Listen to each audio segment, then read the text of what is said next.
35 वर्षको उसमा मुनित्व प्राप्त गरेका हुन्।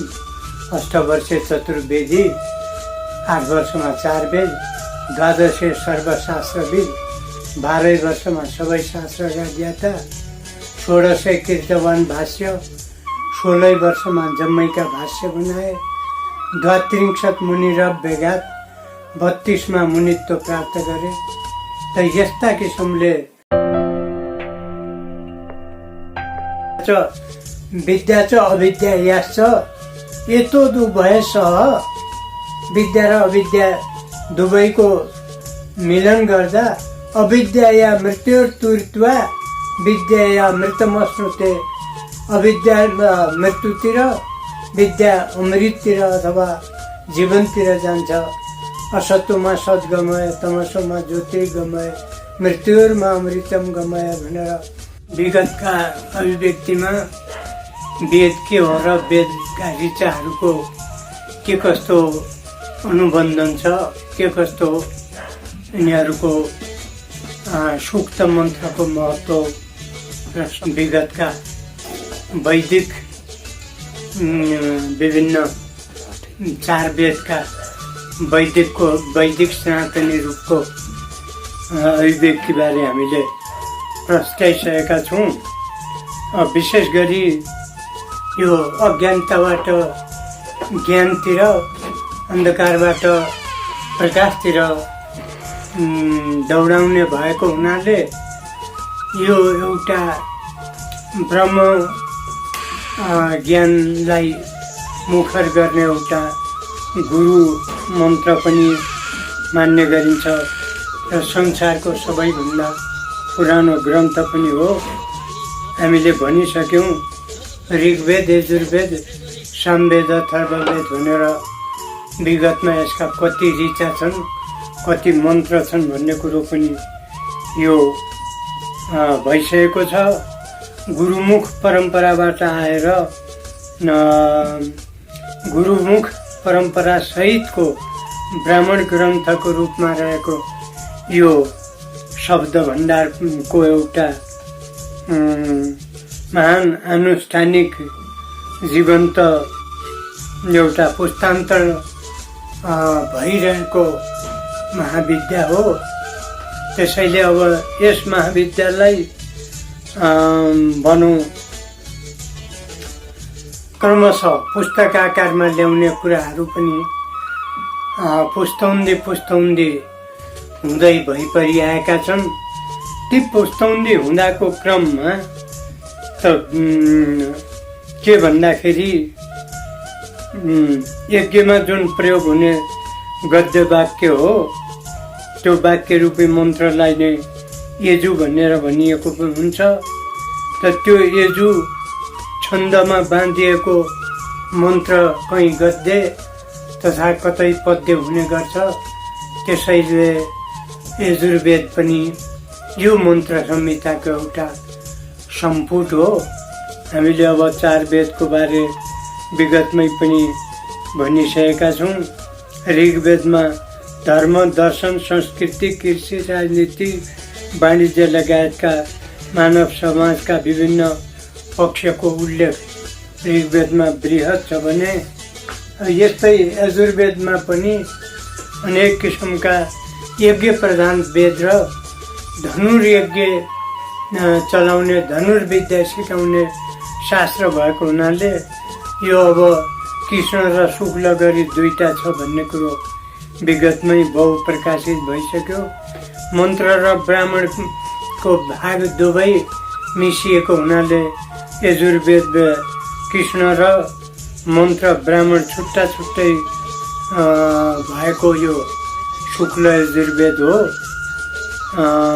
यो शुक्ल यजुर्वेदको मध्यान्धी वाजस्नेय शाखाका जो हामी नेपाली ब्राह्मणहरू छौँ, हामी वाजस्नेय शाखाका उपस्थित तथा अध्येताका रूपमा भएकै कारण भाका हालेर, लय हालेर यो गाइने छान्दस एउटा महान ध्वनिका रूपमा जो अगाडि पनि भन्यौँ प्रश्लिष्ट व्याकरण मिलाएर उदात्त अनुदात्त स्वरूप मिलाएर हामी यसलाई प्रवाहपूर्ण रूपले गाउने गर्दछौँ।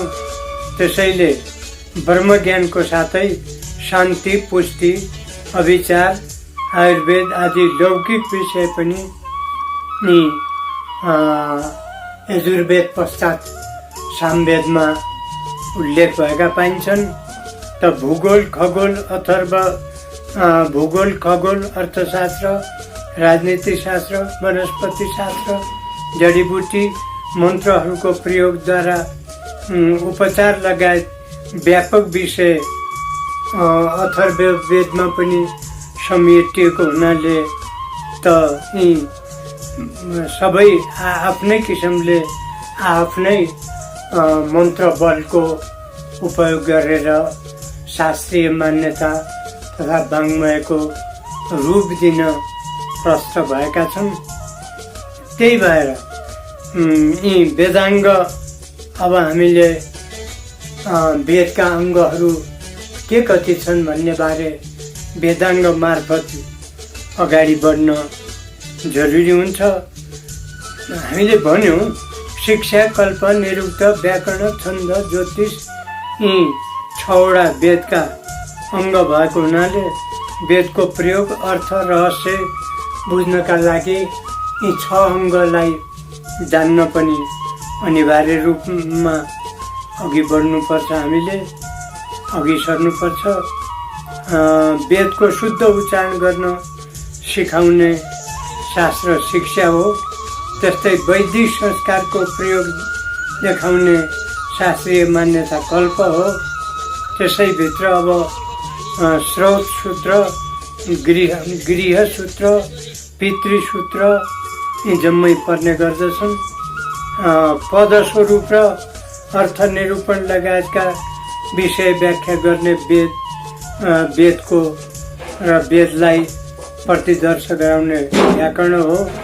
यसलाई हामीले प्रश्लिष्ट भनेर पनि भन्ने गरेका पाउँछौँ। यस्तै निरुक्तमा पनि व्याकरणले व्युत्पत्ति नदेखाएका पदहरूको पनि विशेष व्यवस्थापन भएको पाइने गरिन्छ। यसैले देवताहरूलाई बुझाउने पदहरूको प्रयोग पनि निरुक्तमा हुने गर्छ।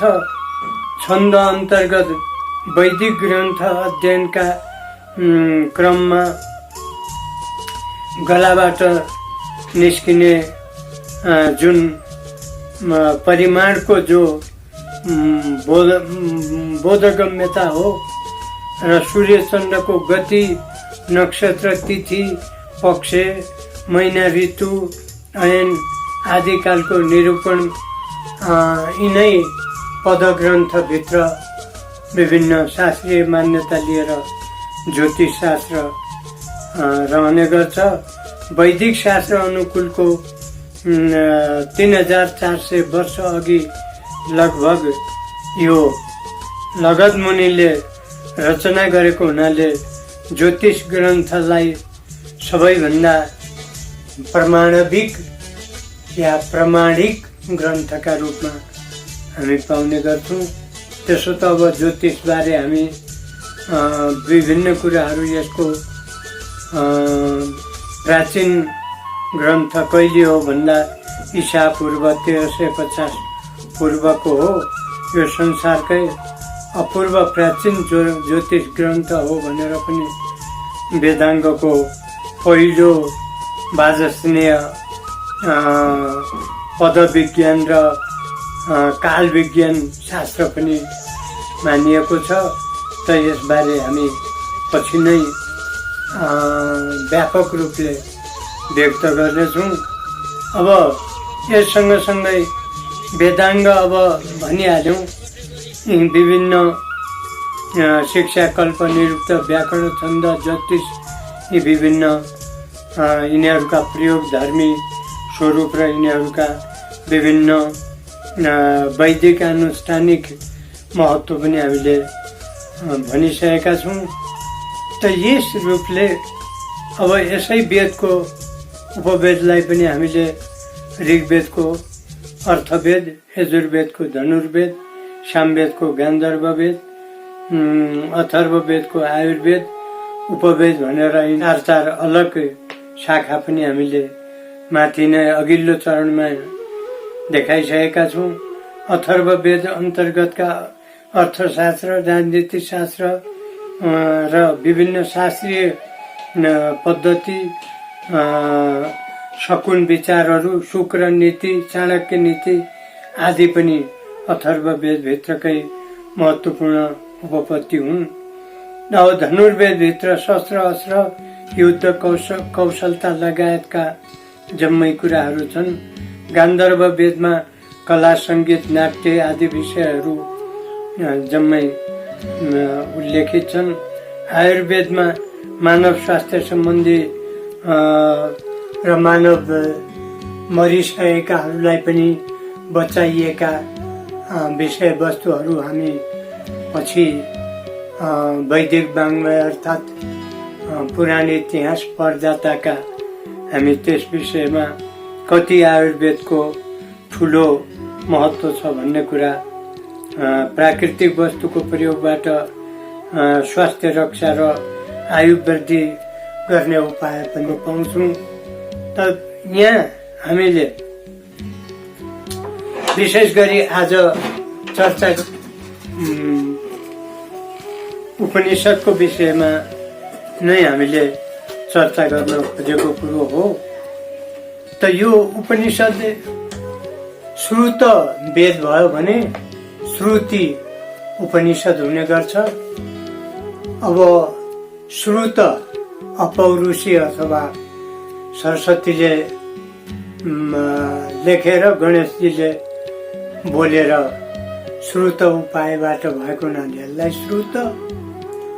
अब श्रुतलाई सुनाएर प्रयोग गरिएको हुनाले वेदको ज्ञान काण्डलाई महत्त्व दिएको हुनाले उपनिषदहरूलाई पनि श्रुतिका रूपमा मान्ने गरिएको पाउँछौँ। त यो श्रुति अर्थात् उपनिषद, उपनिषद यसरी उपसर्गै भइहाल्यो, नि उपसर्गै भइहाल्यो।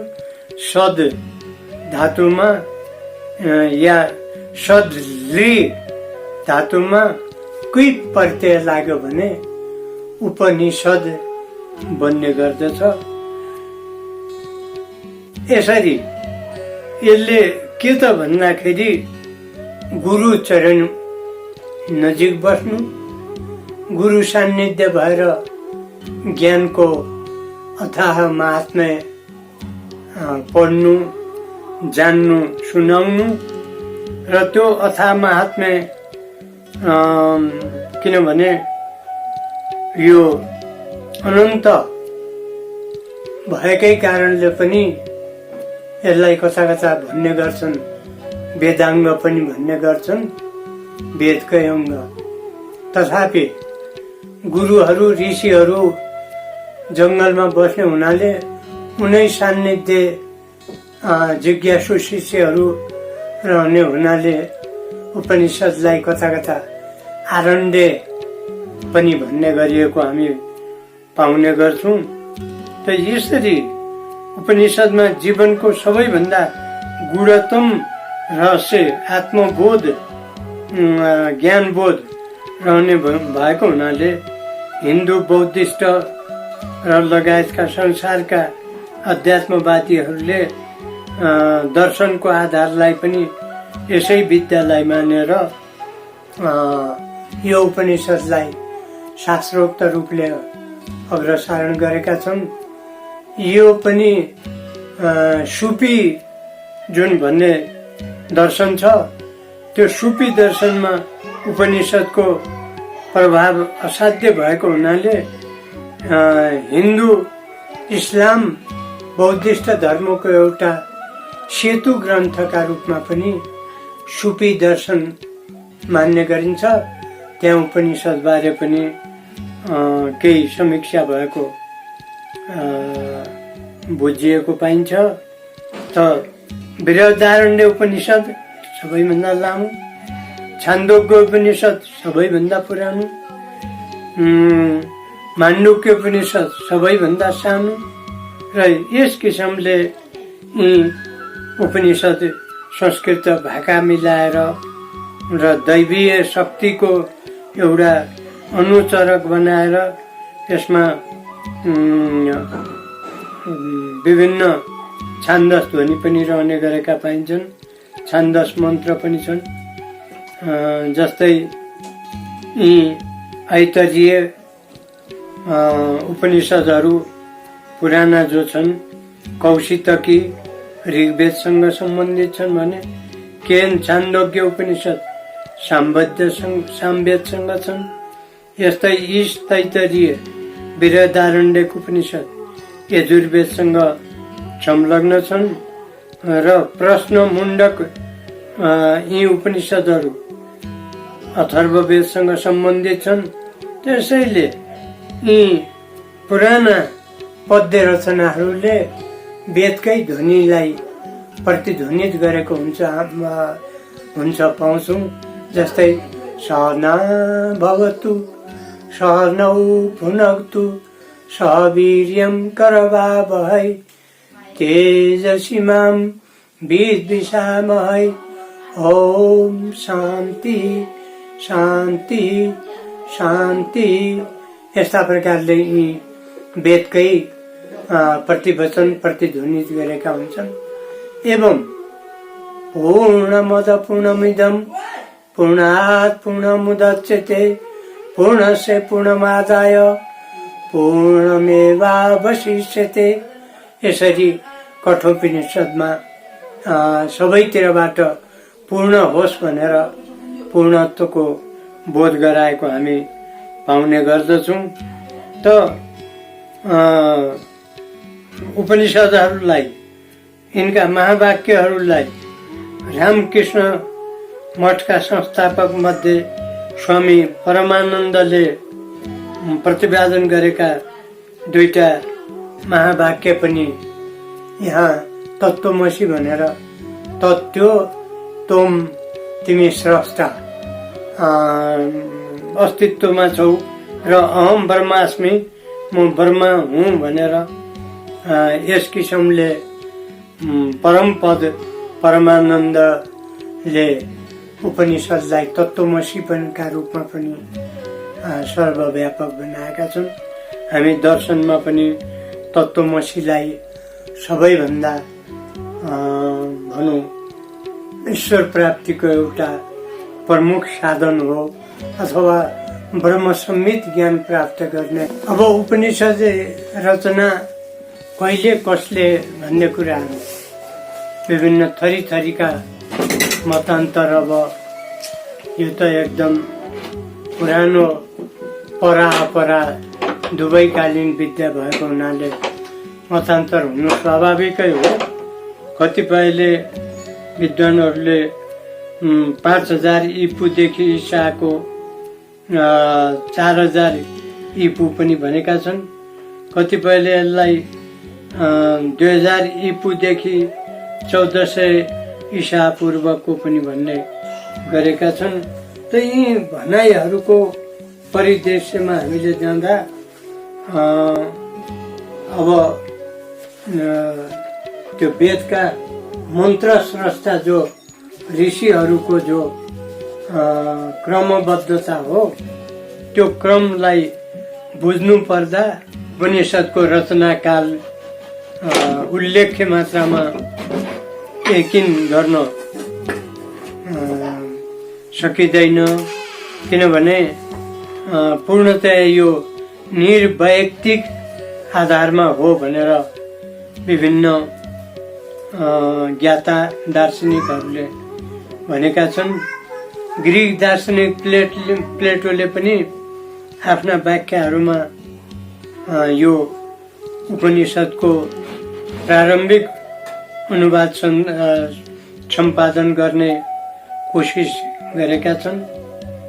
यस्तै अरबिक दार्शनिक अल बिरुनीले 11औं शताब्दीतिर हिन्दू धर्मग्रन्थ अध्ययन गरेको प्रमाणअनुसार उनले गीता उपनिषदको मुक्त कण्ठले 11औं शताब्दीतिर गरेकै कारण यो त्यतै उतैको हुनुपर्छ भन्ने छ।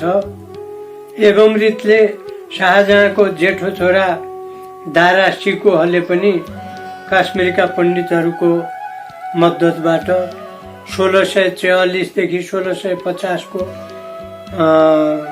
अवधिमा 50 वटा उपनिषदको फारसी भाषामा अनुवाद गरेका थिए। यसलाई पहिलो अनुदित ग्रन्थका रूपमा पनि गीतालाई मानिएको छ। 1256 मा अकबरले पनि केही उपनिषद अनुवाद गराएका थिए भन्ने छ। तथापि 1775 सम्म कुनै पनि युरोपियन विद्वानले यसमा उपनिषदतिर ध्यान अगाडि बढाउन सकेको पाइँदैन। त्यसअघि अयोध्याका नवाब सुजाउद्दौलाकौं राजसभाका पर्सियन रेजिडेन्ट एम गेन्टिलले सन् 1755 मा प्रसिद्ध फ्रेन्च दार्शनिक र विश्वयात्रु एन्क्वेटिल डुपेरिनलाई दारा शिकोहद्वारा गराइएको उपनिषदको पर्सियन अनुवाद उपलब्ध गराइएको थियो भन्ने छ। त यो विभिन्न जो कालक्रम हो, एन्क्वेटिलले 1755 देखि 1761 सम्म 7 वर्ष पाण्डिचेरी, वाराणसी, अयोध्या आदि विभिन्न स्थानमा आएर यी हिन्दू दर्शनका यी शाखोत्पत्ति र हिन्दू दर्शनका यी उपनिषदहरूको प्रमाणीकरण गर्ने चेष्टा गरेको बुझिन्छ। युरोपियन भाषा ल्याटिन फ्रेन्च अनुसार पनि यी विभिन्न उपनिषदलाई प्रकाशित गरे, यी वाङ्मयहरूको सारो रूप दिए भन्ने छ। तैपनि 1801-2 मा ल्याटिन अनुवाद औपनिषद भनेर प्रकाशित भएको पाइन्छ र यो फ्रेन्च अनुवाद पनि भयो, तर बजारमा यसले अतिव्याप्त हुन पाएन। र युरोपका विचारकहरूको विचारमा अनुवादको जो अवधि हो त्यो यकिन गर्न सकिन्न। तर जर्मन दार्शनिक शोपेनहावरले जुन परिश्रमपूर्वक यसको अध्ययन गरे र त्यसलाई ज्यादै प्रभावित भएर कठोपनिषदको जो मूल सार उनले लेखे, कठोपनिषदको जुन मूल सार उनले उपपत्तिमूलक सार पनि देखाएका छन्। त्यसले गर्दा उपनिषदमा सबैभन्दा गम्भीर विषयवस्तु कठोपनिषदमा छ भनेर उनले भनेकोबाट हामी प्रस्टिन सक्छौँ। जो अघि सहना भवतु सहनौ भुनक्तु भनेर लय हालेर गाइएको छ। त यसरी उपनिषद ग्रन्थहरूको धेरै थोरै त नभनौँ, प्रत्येक रूपमा म्याक्स मुलरले पनि उपनिषदको महिमा देखाएका छन्। र म्याक्स मुलरले त के भनेका छन् भने आधुनिक भाषाका शब्दहरू गोला छन्, त्यहाँ चिन्ह सङ्केत ठ्याक्क मिलाउन सकिन्छ। तर उपनिषद कालका भाषाहरू चौकुने भएको हुनाले ठ्याक्कै गोला, अहिलेका गोला अक्षर जस्तो नपारेर ती ठाउँ ठाउँ ती अक्षरहरू छुटपुट हुने भएकै कारणले बारे थाहा पाउनु, बरु वेदबारे जो भनियो 3000 वर्ष लिखित, 6000 वर्ष अलिखित, त्यो एक प्रामाणिक विषय हो। तर उपनिषद झनै दुर्बोध्य छ भन्ने कुरा म्याक्सिमुलरले पनि बताएका छन्। 1844 बर्लिनमा साहित्यकार सेलिङ, यी फिक्टे, सेलिङ, यी हेगेलभन्दा अगाडिका जो प्रोफेसरहरू हुन्, यिनीहरूले पनि ठुलो म्याक्सिमुलरको भनाइलाई महत्त्व दिएर यी पार नपाइने अबोध्य ग्रन्थ, भगवानको निकट पुर्याउने अचूक ग्रन्थ भनेर पनि यी सेलिङ, फिक्टेहरूले, विशेष गरी प्रोफेसर सेलिङले त्यो अभिव्यक्ति दिएका छन्। त्यसैले जर्मनमा वैदिकी आनुष्ठानिक पुस्तकहरूबारे बढी अनुसन्धान अध्ययन हुने गरेको पाउँछु। त यी उपनिषदको जो गतिविधि हो, यो गतिविधि यो पिरियड कठोपनिषदका लागि चर्चित पिरियड हो भन्ने पनि हामी पाउने गर्छौँ। अब अङ्ग्रेजीमा पनि यसलाई अनुवाद ब्रह्म समाजका संस्थापक र संस्कृत अङ्ग्रेजी फारसीका ज्ञाता राजा राममोहन राय हुन्। राममोहन रायले 1775-1833 ताका के गरे त भन्दा उति बेला विदेश जाने हिन्दूलाई हिन्दुत्वबाट खसाल्ने भएकै कारण राममोहन डर मानिकन युरोप गएका थिए। तथापि राम नै भन्न सकिन्छ कि उनले विश्वलाई यो उपनिषद चिनाउने कोसिस पनि गरेका छन्। भारतमा अब त्यो त्यति बेला सती प्रथाको जल्दो बल्दो अवस्था थियो। त्यो प्रथाको अन्त्य गराउने काम पनि राजा राममोहन रायकै वरदहस्त। समुद्र यात्रा, वैधार्मिक देशको यात्रा गर्ने कट्टर बङ्गाली परम्परालाई तोडफोड गर्ने राजा राममोहन रायलाई त हामीले बिर्सनु नै हुँदैन। र उपनिषदका यसरी पछि अङ्ग्रेजी, जर्मन, इटालियन, फ्रेन्च अनुवाद हुने काम पनि भए भन्ने कुरा सर एडविन आर्नोल्डले कठोपनिषदको पुनः अङ्ग्रेजीमा व्याख्या र सेक्रेसी अफ कठोपनिषद भनेर यसलाई युरोपमा अत्यधिक लोकप्रिय बनाएका छन्।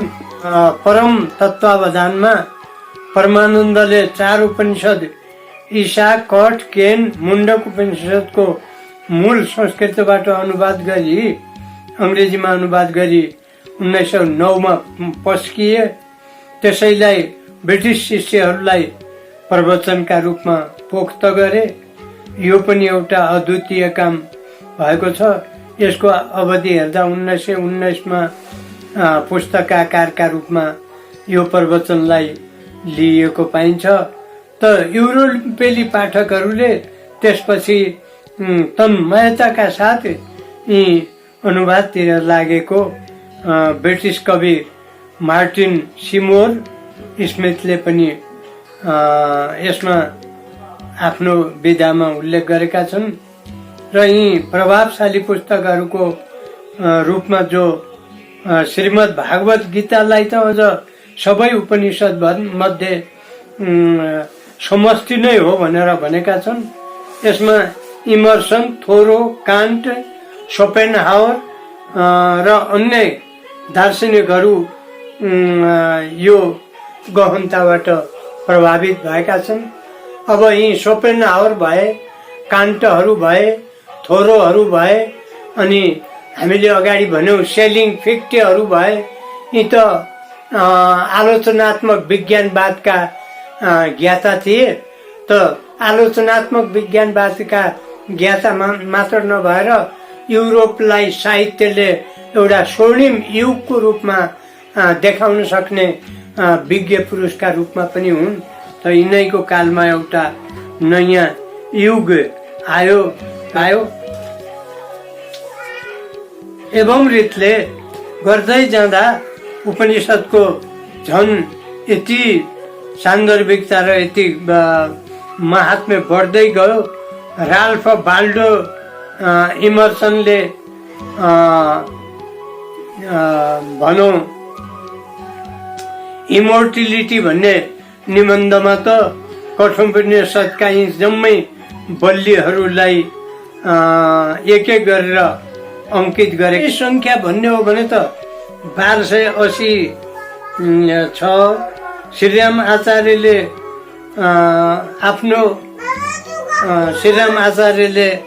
आफ्नो कृति निष्पन्न गर्ने क्रममा 108 उपनिषदलाई संकलन गरेर यो कृति हिन्दी भाषाको बोधगम्य कृतिका रूपमा देखाएका छन्। सर्वसाधारणका लागि सुलभ गराउन यो यिनले धेरै ठुलो मेहनत गरेका छन्। यस्तै नेपालीका विज्ञहरूले पनि ठुलो प्रयत्न गरेका छन्। जस्तो नेपाल राजकीय प्रज्ञा प्रतिष्ठानले 2030 सालमा भनौँ 9 प्रमुख उपनिषदको अनुवाद गरेका छन्, जसका माधव प्रसाद देवकोटा अनुवादक हुन्। त्यस पछाडि छन्दोग्य बृहदारण्य उपनिषदको पनि अनुवाद भएको छ। समय समयमा विद्वानहरूले उपनिषदहरूको अनुवाद र व्याख्या गर्दै प्रकाशनमा ल्याउने एउटा सुयस्कर काम पनि गरेकै छन्। त्यो सुयस्कर कामलाई हेर्ने हो भने निकै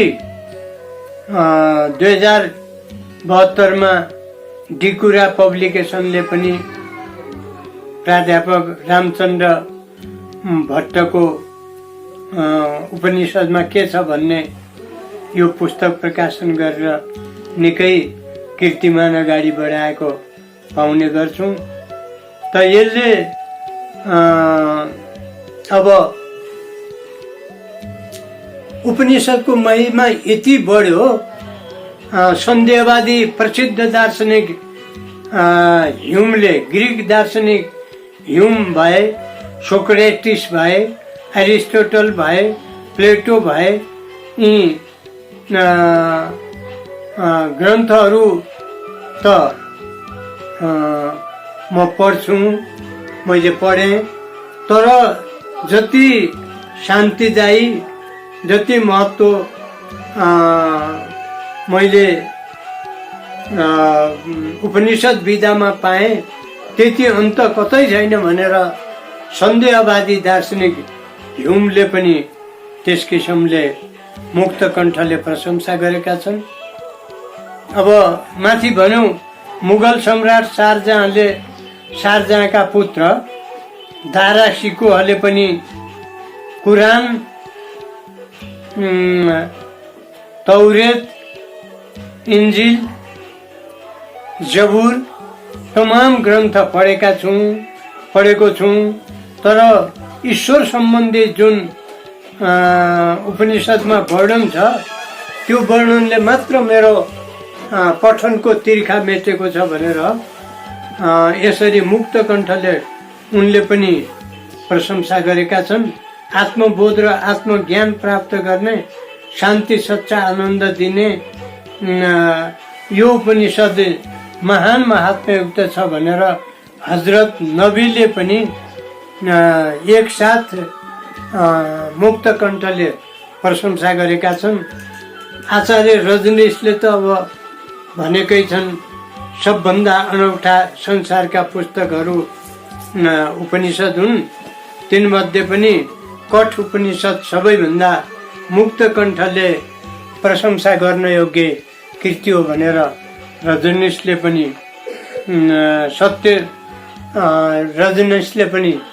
यो सत्य कुरालाई संकल्पित गरेका छन्।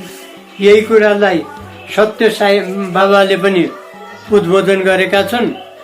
त अब यो दर्शन सम्पादन गर्ने क्रममा अद्वैत वेदान्तका जो भनौँ वेदान्तकार हुन्, प्रथम आचार्य निराकार ब्रह्मविद्या, निर्वचन र निराकार ब्रह्मविद्याबारे जो शङ्कराचार्य मठले शाङ्कर वेदान्त भनेर जो भनेका छन्, त्यो वेदान्त दर्शन अन्तर्गत पनि उपनिषदको उनले मुक्त कण्ठले ईशावास्य उपनिषदले निकै आत्मसम्बन्धी, जसरी शङ्कराचार्यले वेदान्त सम्बन्धमा नयाँ विचार प्रतिपादन गरेका छन्, त्यसै गरी ईशावास्य उपनिषदले पनि आत्मसम्मत र आत्मज्ञानबारे सम्पूर्ण कुरा अभिव्यक्त गरे।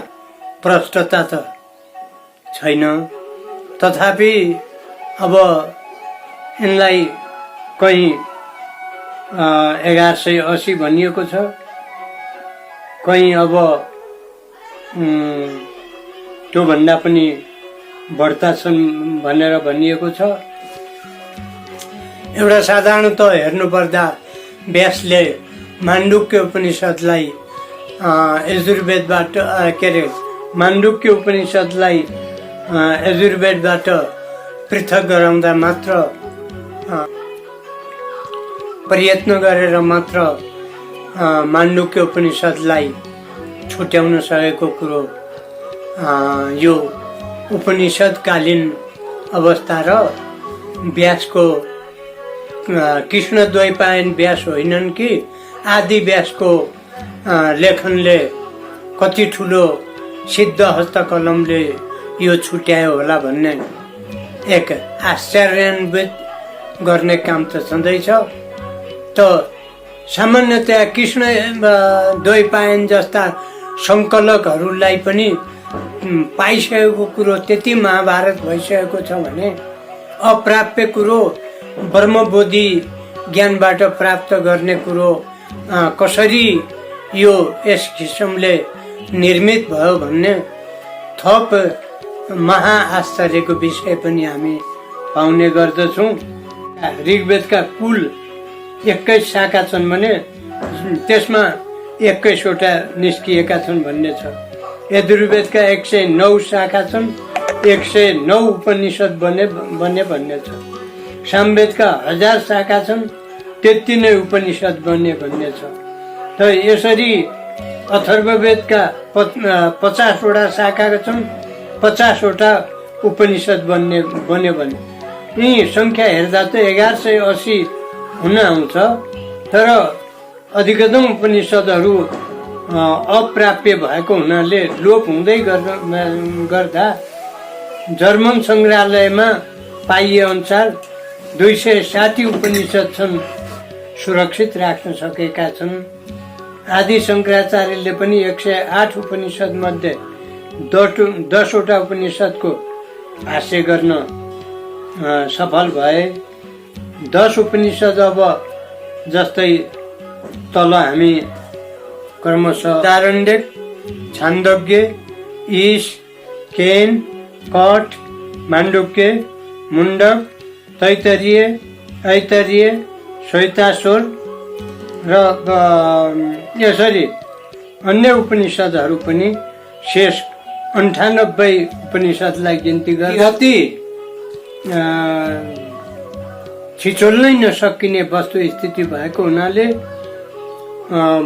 ब्रह्म, कैवल्य, श्वेताश्वर, जावाली, हंस, गर्भ, अरुणी, परमहंस, अमृतनाथ, नारायणी, माथिका 10 र कृष्ण, दत्तात्रेय, वराह, याज्ञवल्क्य, सत्यायन अनि अव्यक्त, हयग्रीव, कलिशंतरण, तथापि भनौँ शङ्कराचार्यले जो सुरक्षित राखे त्यो कष्ट प्राय कार्य गरेका हुन् र विभिन्न दर्शन, कला, विज्ञान, प्रविधि, भाषा अनेक क्षेत्रमा प्रगति उपलब्धि भएका छन्, नभएको होइन। तर यो प्रगति सँगसँगै यो आत्मज्ञान सम्बन्धी जो उपनिषदले दिएको वास्तविक देशकाल परिस्थिति भन्दा अलि परको जो ज्ञान दिएको छ, त्यो ज्ञानलाई अमेट्य, अभेद्य, अकाट्य रूपमा अगाडि बढाउन नसकेकै हो भन्ने हामीले यी तमाम ग्रन्थहरू पढ्ने क्रममा ईश्वर सम्बन्धी साक्षात्कार जो छ, त्यो ईश्वर सम्बन्धी साक्षात्कार गर्न सक्ने ऋषि मनीषीहरू पछिका अध्येताहरूले साक्षात् ब्रह्म विद्या उनीहरूले लिन सकेनन् भन्ने र हिन्दूहरूले यी ग्रन्थहरूलाई सुरक्षित राख्न सकेनन् भन्ने सबैतिर पश्चाताप र सबैतिर दुखेसो विद्यमान छ। हजरत नबीले पनि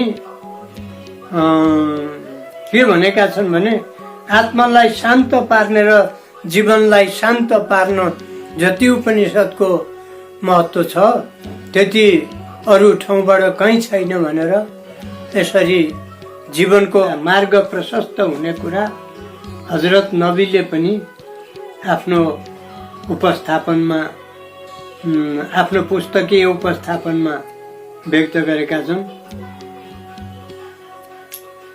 त यी अनौठोपन भोगेका जो उपनिषदहरू छन्, बौद्ध, हिन्दू अनि इस्लामिक आधारभूत ग्रन्थ पनि हामी भनेर भन्ने गर्दछौँ र वेदको साङ्गोपाङ्ग विचारलाई विस्तारित गर्ने कला शास्त्रका रूपमा पनि अर्थात् पञ्चम वेदाङ्गका रूपमा पनि हामी पाउने गर्छौँ।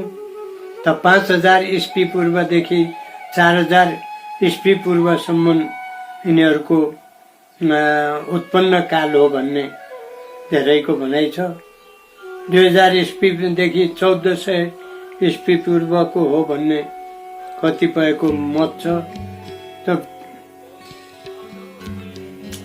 यी वेदका मन्त्र द्रष्टाहरूले जुन आफ्ना स्मृति ग्रन्थहरूमा जुन उपनिषदको भनौँ वर्णन विहित गरेका छन्, त्यो रचनाकालको पूर्णता अझै पनि पूर्णता देखा परेको छैन। यी पनि अभिव्यक्तिगत विधामा आए पनि अभिव्यक्तिको शाश्वतपनको चरण र काल यिनमा पनि अस्पष्ट हिन्दूहरूको धार्मिक ग्रन्थ अध्ययन गरेर गीता उपनिषदको बारेमा मुक्त कण्ठले प्रशंसा गरेका छन्। यस्तै यी 50 वटा उपनिषद लेखाउँदा गीताको बारेमा दारा सिकोहले पनि, शाहजहाँका छोरा दारा सिकोहले पनि खुब गीताको मुक्त कण्ठले प्रभावलाई स्वीकारेका छन्। त्यसैले 1556 तिर अकबरले पनि केही उपनिषदको अनुवाद गराए। 1775 सम्म कुनै यो अनुदित पिरियड भन्दा पछि कुनै युरोपियन दार्शनिकहरूले आफ्नो प्रभावलाई उपनिषद मार्फत अग्रगमन गर्न सकेनन्।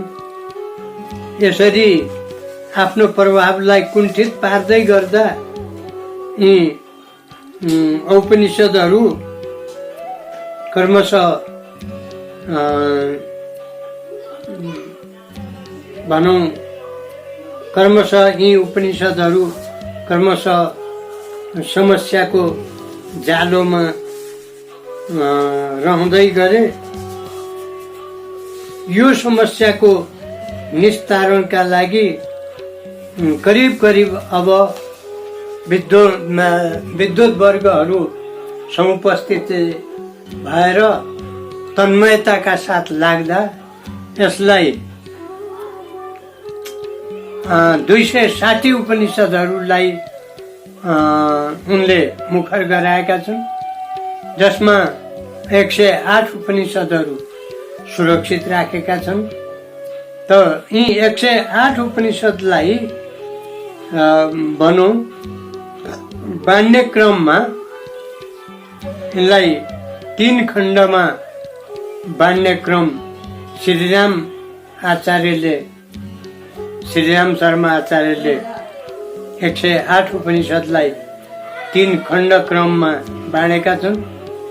त ब्रह्मविद्या खण्ड छ, साधना खण्ड छ,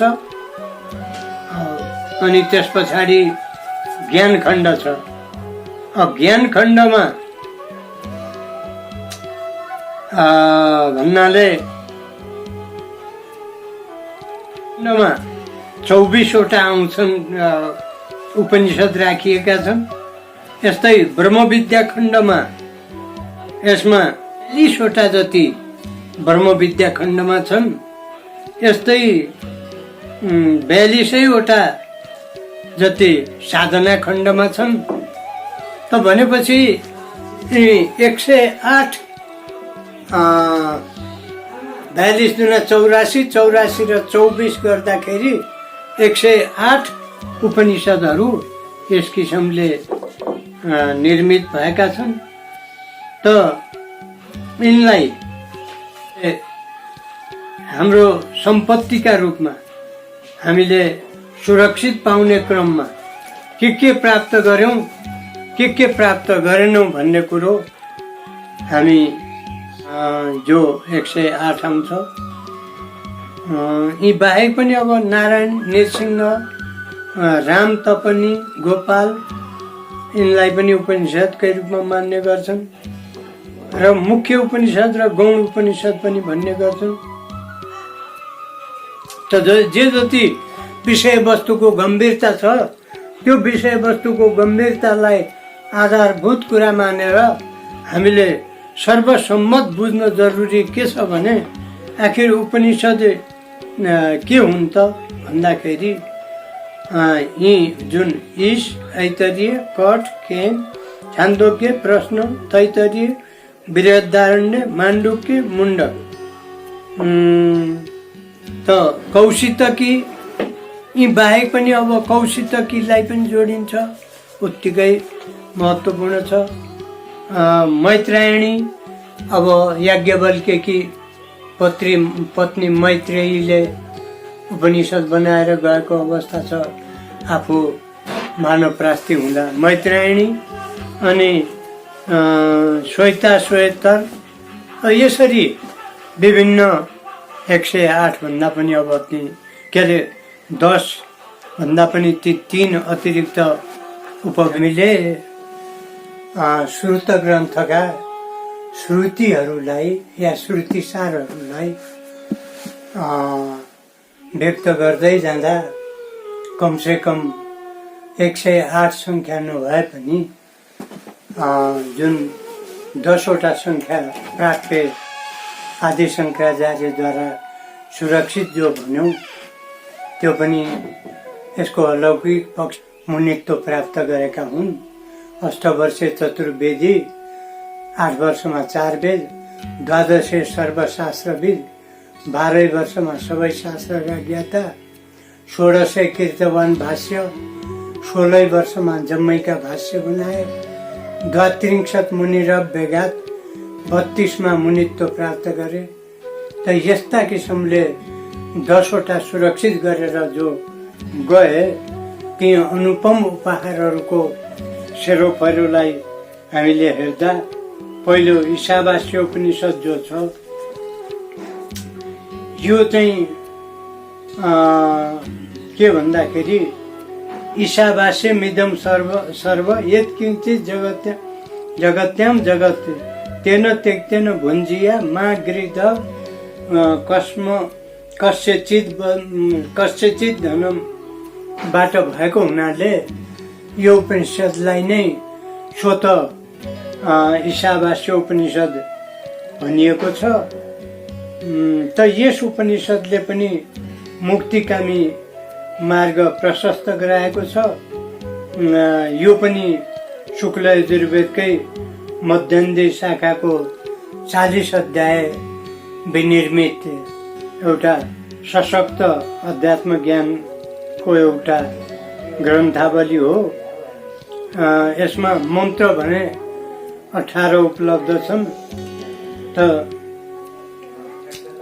यो सबै उपपत्ति र उपनिषदको प्रभावशाली सार पनि भन्ने गरिन्छ ईशावास्यलाई।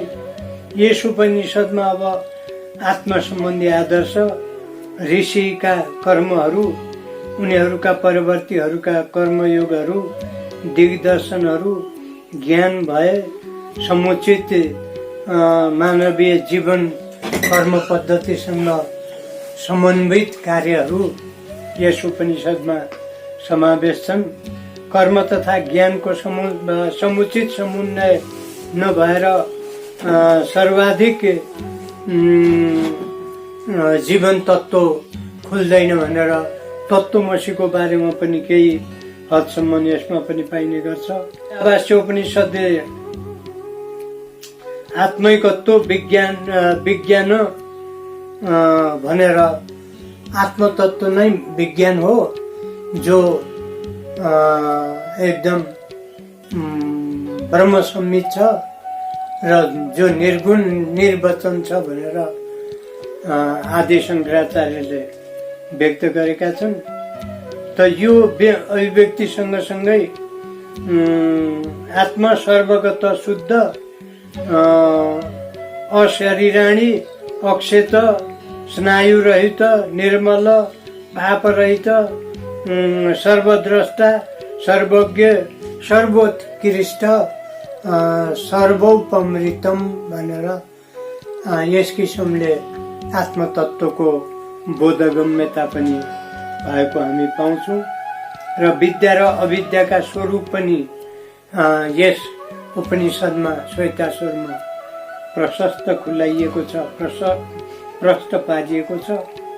त विद्या च अविद्या याश्च एतो दुभय सह, विद्या र अविद्या दुवैको मिलन गर्दा अविद्या या मृत्युर्तुर्त्वा विद्या या मृतमश्नुते, अविद्या मृत्युतिर विद्या अमृततिर अथवा जीवनतिर जान्छ।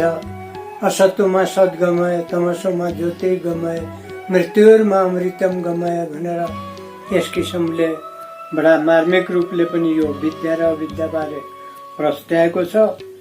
सम्भूति र असम्भूति स्वरूप पनि सम्भूतिमा उत्पत्ति छ, असम्भूतिमा विनाश अथवा उत्पत्ति छैन भन्ने त्यो ईशावास्य उपनिषदको सार हो। अब त्यसपछि केनोपनिषद आउँछ।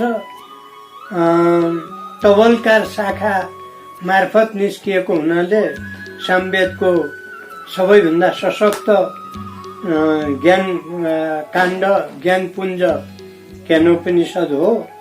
यस उपनिषदको नामाकरण पनि प्रथम मन्त्रद्वारा नै ओम केनेसितम पतति प्रेषितम मनः केनम प्राण प्रथम प्रतियुक्त केनेसितम वाचमिमं वदन्ति चक्षु श्रोत्रम क उ देवो युनक्ति। यो पनि ओम र ब्रह्म तत्त्वको प्रतिपाद्य विषय हो। यसरी ओम र ब्रह्म तत्त्वको प्रतिपाद्य विषयले सारा विश्व सृष्टि यसैभित्र परिभ्रमित छ। अ उ म ओमको 3 अक्षरबाटको असृष्टि, उ पालना, म लय भनेर निकै ओमको परब्रह्म शक्ति ओमको बारेमा पनि वेदोक्त ढङ्गले वर्णित छ। अब ब्रह्मतत्व विषय भएको हुनाले ब्रह्म सत्यम जगन मिथ्या भन्ने उही शङ्कराचार्यकै अभिव्यक्ति जस्तो ब्रह्मतत्व यसमा विहित भएको पाउँछौँ र यो ब्रह्मतत्वलाई विशेष गरी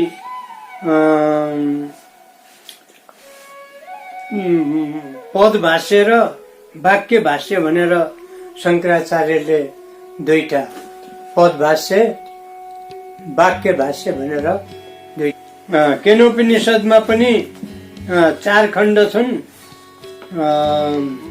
2 पद्यतिर 2 गद्यतिर छ। प्रथम र द्वितीय खण्डमा पनि गुरु शिष्य संवाद छ र तृतीय चतुर्थ खण्डमा सत्ता ईश्वर र प्राप्तिको उत्प्रेरक तत्त्वबारे प्रकाश गरिएको छ। तृतीय चतुर्थ खण्डलाई हेर्ने हो भने देवता र त्यस सम्बन्धी यज्ञ रूप सम्बन्धी र अन्तिम ब्राह्मी चेतना बारे पनि यसमा विस्तृत वर्णन छ। 100 मार्फत भगवानलाई सर्वप्रेरक तत्त्वका रूपमा पनि यहाँ देखाइएको छ। विद्याप्रति पनि सावधानी र साधन प्राप्त गरेर महाविद्या मार्फत नै ईश्वरत्व प्राप्त हुन्छ भनेर यस केनोपनिषदले सम्पूर्ण कुरा व्यक्त गरेको छ। अहम ब्रह्मोस्मि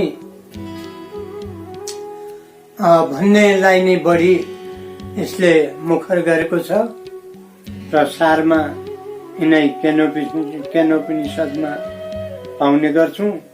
त कठोपनिषद पनि यस्तै किसिमको अब माथि भनिहाल्यौँ, कृष्ण यजुर्वेदको कठ शाखा हो। 2 अध्याय र 6 बल्ली छन् र प्रत्येक अध्यायमा 3 बल्लीहरू हुने गर्छन्। त्यो नचिकेताको कथावस्तुसँग संलग्न छ। नचिकेता के भन्दाखेरि बाज श्रवस या बाज श्रवस जो ऋषि हुन् ती साह्रै तपस्या तपी थिए। बुढो गाई दान दिन लाग्यो हुनाले मलाई दिनु पर्यो। त्यो बुढो गाईले जसले घाँस खानु खाइसक्यो, दुध दिनु दिइसक्यो, अब केही छैन, बरु मलाई दिनु ठिक होला भनेर भन्दा मलाई कहाँ पठाउनुहुन्छ बुवा भनेर तँलाई कालको मुखमा भनिदिएपछि रिसाएर तपेदीका बिरामी थिए। रुग्ण बिमारी भएकै कारण हठात त्यसरी भनिदिएपछि त्यसपछि ठ्याक्कै यमराजको ढोकामा गएर 3 दिन बसिदिएपछि यमराज मलाई माफ गर, यी सम्पूर्ण कुरा 3 वर माग भनेर सारा कुरा बुवाले मलाई प्रेत नसम्झेर पुत्र सम्झ्यो। अनि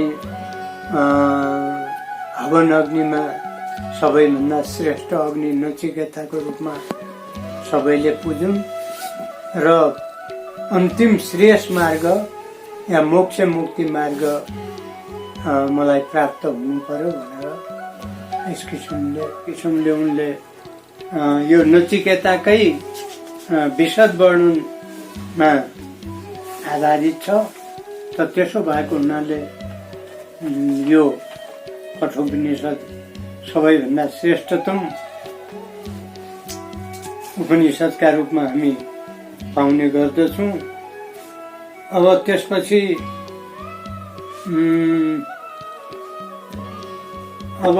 त्यस पछाडि हाम्रो आउँछ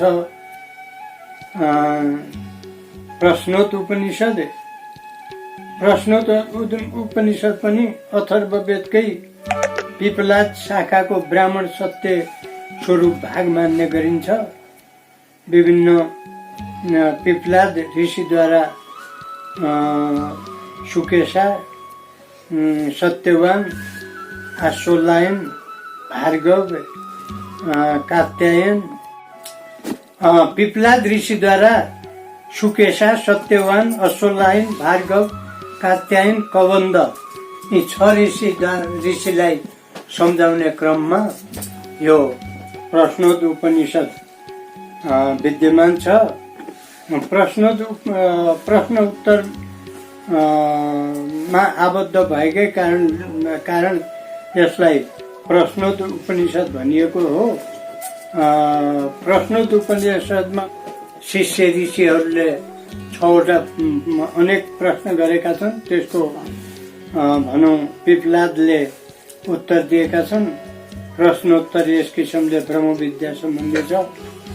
प्रथम 3 प्रश्न अपराविद्या विषयकमा छ भने अरू 3 प्रश्न विद्या परामाने ईश्वर प्राप्त गर्ने विद्याका विषयमा आधारित छन् र यसरी एवं रीतले प्रथम प्रश्नको उत्तर सृष्टि उत्पत्ति को कारण उनले जवाब दिएका छन्।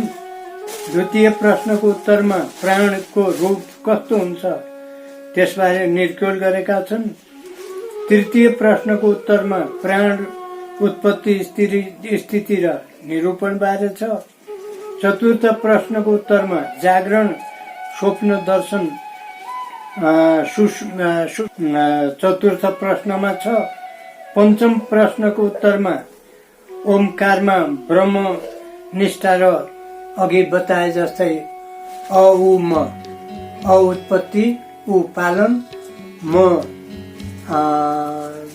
संहार यी 3 ब्रह्मा विष्णु महेशका 3 रूप धारण प्रति यसमा पनि ब्रह्म सत्य जगन मिथ्या नै सबैभन्दा प्रश्रय यसै विषयले पाएको हुन्छ। र षष्ठम प्रश्नको उत्तरमा पनि 16 कला सम्पन्न पुरुष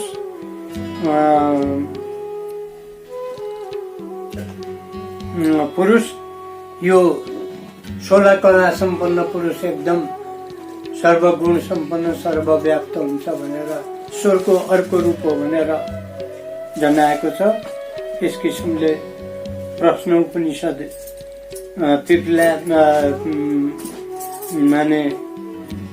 पिपलाद ऋषिद्वारा आफ्ना शिष्यहरूलाई दिइएको जवाब केन्द्रित छ। अब मुण्डको उपनिषदमा अथर्ववेदको सौनक शाखा भएकै हुनाले यसमा 3 मुण्डक, प्रत्येक मुण्डकमा 2 अध्याय, कुल मन्त्र 64 छन्। प्रथम मुण्डकमा 21, द्वितीय मुण्डकमा 21, तृतीय मुण्डकमा 22 मन्त्र गरी जम्मा उत्पत्ति, सृष्टि, लय, ब्रह्मतत्व, चिन्तन आदि सम्पूर्ण कुरा मुण्डको उपनिषदमा छन्। त्यस पछाडि मुण्डको उपनिषदले सांख्य तथा वेदान्त का बीचको जो दूरी छ त्यसलाई पनि समन्वय गर्न खोजेको छ। पृथ्वी, तेज, वायु, आकाश, पञ्चतन्मात्रा, त्यसपछि यसरी गरेर सांख्यका 24 तत्त्व र अनि वेदान्तका यी जो निर्गुण ब्रह्मका स्वरूपका विभिन्न तत्त्वको सामिप्य गराउन खोजेको छ। वेदान्त शब्दको अर्थ देखाउन खोजिएको छ। द्वैतवादको जो प्रधान स्वरूप हो द्वा सुवर्ण सयुजा सखाया भनेर निकहरू हुन्। ती दार्शनिकहरू यही द्वैतवाद मुण्डको उपनिषदको द्वैतवादलाई लिएर अगाडि बढेको पाइन्छ। मन्त्र सत्यमेव जयते न नृत्यम निसन्देह छ। माण्डुक्य उपनिषद पनि करिब त्यस्तै सादृश्य भएको अब यो सादृश्य भएको वेदकै संक्षेप सार हो। 12 मन्त्र छन्, सबैभन्दा कम 12 मन्त्र छन्। ओमकारको महत्त्व पनि त्यही रीतले अलग, थोरै अलग ढङ्गले निरूपण गरिएको छ। जाग्रत, स्वप्न, सुषुप्ति, तुरीय अवस्था भएपछि जब तुरीय अवस्थामा पुग्छ तब आत्मा जागृत भएर ईश्वर साक्षात्कार भएर परम तत्त्व प्राप्त हुन्छ भनेर तुरीय अवस्थालाई बढी महत्त्व दिएको छ। न जागरण, सुषुप्ति, तुरीय अवस्था जीवनका 4वटा अवस्था देखाउने एउटा अभिष्ट तत्त्व अन्वेषक उपनिषद हो। यसैबाट फ्राइडियनहरू अथवा इड, इगो, सुपर इगो, यो त्यो म अति म एसटीले पनि यो फ्राइड यसैबाट प्रभावित भएर सायद आफ्नो मनोविज्ञानमा यो इगो बारे व्यक्त गर्न सफल भएका छन्। त यो माण्डुक्य उपनिषदको सार हो। तैत्तरीय उपनिषद यो पनि खास गरी तैत्तरीय उपनिषद यजुर्वेदको मूल सार उपनिषद पनि भन्ने गरिएको छ। कृष्ण यजुर्वेदको तैत्तरीय संहिता र ब्राह्मण ग्रन्थमा ब्राह्मणी ग्रन्थको अन्तिम भाग तैत्तरीय आरण्यक मानिन्छ। यसैको सार संक्षेप हो। यो आरण्यक 10 पाठमा विभाजित छ। 7 देखि 9 पाठको तैत्तरीय उपनिषद भन्ने गरिन्छ। अब शिक्षा बल्ली, ब्रह्मानन्द बल्ली, भृगु बल्ली, यी सबै बल्लीहरू यसमा समाहित छन्। उपासनाका प्रकार, शिष्यार्थीहरूको शिष्टाचार, गुरु सम्बन्धी व्यवहार, सम्पूर्ण कुरा आउने गर्छन्। ब्रह्मानन्द बल्लीमा ब्रह्म विद्याको निरूपण, सत्यम ज्ञानम अनन्त ब्रह्म, यी ब्रह्मलाई प्रतिपादित गर्ने माध्यम भनिएको छ। भृगु बल्लीमा ब्रह्म प्राप्तिको स्रोत साधन पनि भृगु संहिता र भृगु आचारलाई पनि प्रश्रय दिएको छ। यी विभिन्न अन्नमय कोष, प्राणमय कोष, मनोमय कोष, विज्ञानमय कोष, आनन्दमय कोष भनेर पञ्चकोशको पनि अभिव्यक्ति पाइन्छ। अन्नमय, प्राणमय, मनोमय, विज्ञानमय, आनन्दमय, यी 5 कोषको पनि अभिव्यक्ति यसमा पाइन्छ। अब त्यस पछाडि ऐतरेय उपनिषद, यो ऋग्वेदीय उपनिषद भएको हुनाले यो ज्यादै क्लिष्ट र कठोर उपनिषद छ र आरण्यक 6 भाग नै यसका आरण्यक छन् र 5 आरण्यकको संज्ञा दिएको छ र द्वितीय आरण्यक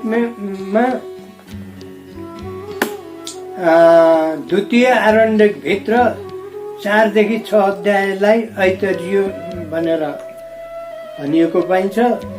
सृष्टि, जीव र ब्रह्मको निरूपण बारे छ।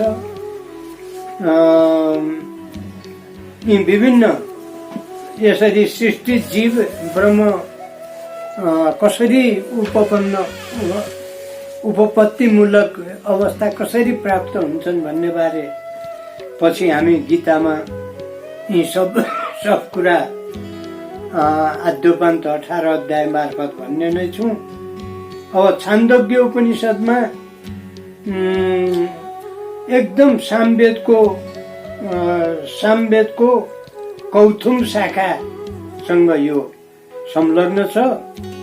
र 8 अध्याय प्रपाठ छन् र अन्तिम 3 प्रपाठमा अध्यात्म ज्ञानको महिमा र अध्यात्म ज्ञानबाट प्राप्त ईश्वर प्राप्तिको विचार छन्। अब विद्या, अब सामन, उद्रीय, ओमकार यी विवेचनका महत्त्वपूर्ण भाग हुन्। ब्रह्मचर्य, गृहस्थ, वानप्रस्थ, सन्यास आदि इत्यादि पनि यसैमा अवलोकित छन् र यसरी गर्दै जाँदा यसमा अरू कुरा पनि के छन् त भन्दाखेरि सूर्यलाई सबैको अंशको संरक्षक भनेर देवदेवता आदिहरूको भूलोकको संरक्षक भनेर पनि भनिएको छ। अद्वैतवादको शङ्खनाद खण्ड र सर्वखल्व इदं ब्रह्म, सर्वम खल्व इदं ब्रह्म भनेर यो ब्रह्म नै सबैको मूल माध्यम हो, सबैको आदि अन्त्य हो भन्ने यो एउटा ब्रह्मवाक्य भेटिन्छ। विभिन्न दार्शनिक तथ्य, सत्य, कामकाज, सवाल जवाफ, माता पिताको उपदेश मान्ने, गुरुहरूका उपदेश मान्ने, सत्काम सत्प्रकाश गर्ने यी प्रतिपाद्य विषय धेरै छन्। त यसरी सत्यकाम, अब श्वेतकेतु संवाद पनि यसभित्र छ र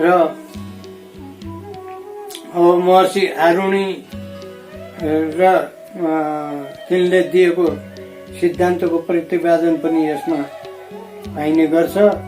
त्यसैले नारद आत्मविद्या पनि यसैमा छ। सनत कुमार लगायतका नारद आत्मविद्या पनि छ। सनत कुमार नारद सनत कुमार कहाँ किन आए भन्ने पनि यसमा उल्लेख छ। तथा विरोचनको कथा पनि भनौँ यसमा राम्रो धेरै उपाख्यान गरिएको पाइने गरिन्छ। यस किसिमले यो छान्दोग्य उपनिषद बहुचर्चित छ। बृहदारण्य उपनिषद जो सबैभन्दा लामो भन्यौं, शुक्ल यजुर्वेदकै दुईटै शाखा शतपथ ब्राह्मण ग्रन्थ हो भन्दा पनि हुन्छ। 6 अध्यायको बृहद अरण्य उपनिषद भएको हुनाले जङ्गल सम्बन्धी अथवा ब्रह्मचर्य सम्बन्धी अथवा सारा आरण्यक विभिन्न ज्ञान मीमांसा सम्बन्धी 3 भाग छन्। प्रत्येक भागमा 2 अध्याय छन्। मधुकाण्ड र याज्ञवल्क्य काण्ड, खील काण्ड भनेर 3वटा काण्डहरू विद्यमान छन्। बडा मृत्युद्वारा सम्पूर्ण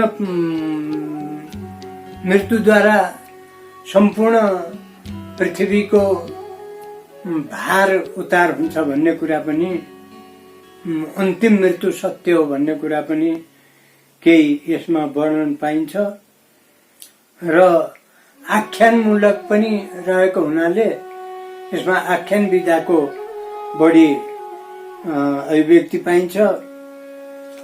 अब गार्गे र काशीराज, अजातशत्रु यी आत्मकथाका विवेचन पनि यसैमा पाइने गरिन्छ। यसको 3 अध्यायमा राजा जनकको सभा र याज्ञवल्क्यद्वारा ब्रह्मवादीहरू पराजित भएका विभिन्न खुलस्त कुराहरू पनि वैशम्पायनलाई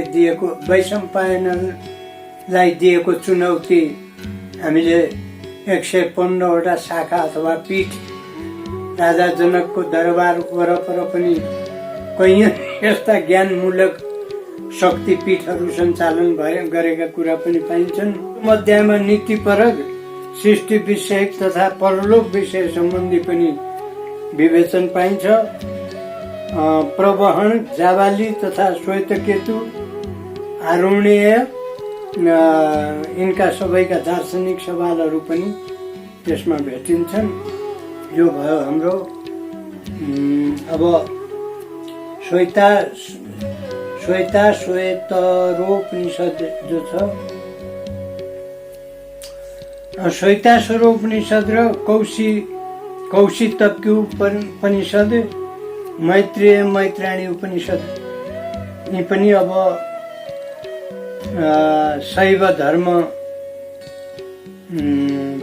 शैव धर्मलाई महत्त्व दिएका उपनिषद हुन्।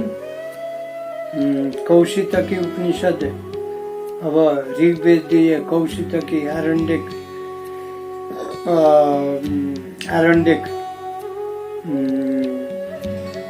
ब्राह्मण विद्या जीवन दर्शन पाइने गर्छ।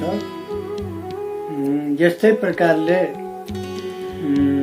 मैत्रेयीले आफू वानप्रस्थ हुँदाखेरि याज्ञवल्क्यसँग जाँदाखेरि सम्पूर्ण आफ्नो उपनिषद छोडेर गएको अवस्था छ। यो अवस्थालाई हामी यसरी यी 10वटा शङ्कराचार्यद्वारा सुरक्षित प्रतिपादित यी उपनिषदहरू हामीले यहाँ व्यक्त गर्यौँ र यी उपनिषदको थोरै सार पनि हामीले मैत्रेयी उपनिषदसम्म लगेर थोरै सार पनि हामीले व्यक्त गर्यौँ। यिनका प्रतिपाद्य अवस्थाहरू, यिनका वैदिक कालका उपपत्ति र वैदिक कालका ब्रह्म विद्याबारे प्रख्यापनहरू पनि हामीले लिँदै गरेका छौँ र अब यी 10वटा सुरक्षित र 3वटा यो कौशितकी लगायतका मैत्रेयी लगायतका हामीले जो 3वटाको पछिल्लो क्रममा व्यक्त गर्यौँ, त्यो पछिल्लो क्रममा व्यक्त भएको विषयवस्तु अब हामी कौशितकी, श्वेताश्वरो, मैत्रेयी,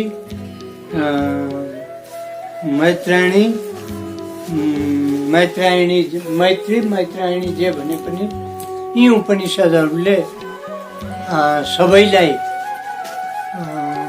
जीवन्त सार दिएको पाइन्छ र ऋषिहरूले आफ्नो आरण्यक जीवनको आनन्द सबैलाई सुनाउने क्रममा उच्चतम ज्ञान प्राप्ति आफ्नो शिष्यहरूलाई जीवन्त र जीवनलाई रसना दिन्छ, त्राण दिन्छ र यसको अब गीता महात्म्यद्वारा, यसको दार्शनिक बोधद्वारा, यसको औपनिषदिक बोधद्वारा वर्णन हुने नै छ र यसलाई लोकगीत, लोकसङ्गीत, लोकलय र गीति काव्य रचनाका रूपमा यसलाई 3-4 भाषाबाट लेखिएको छ। त्यसको स्पष्ट उद्बोधन अघिल्लो गीताको छोटो सार साङ्गो पाङ्ग बताउने क्रममा नै उल्लेख हुनेछ। अहिलेलाई अस्तु यद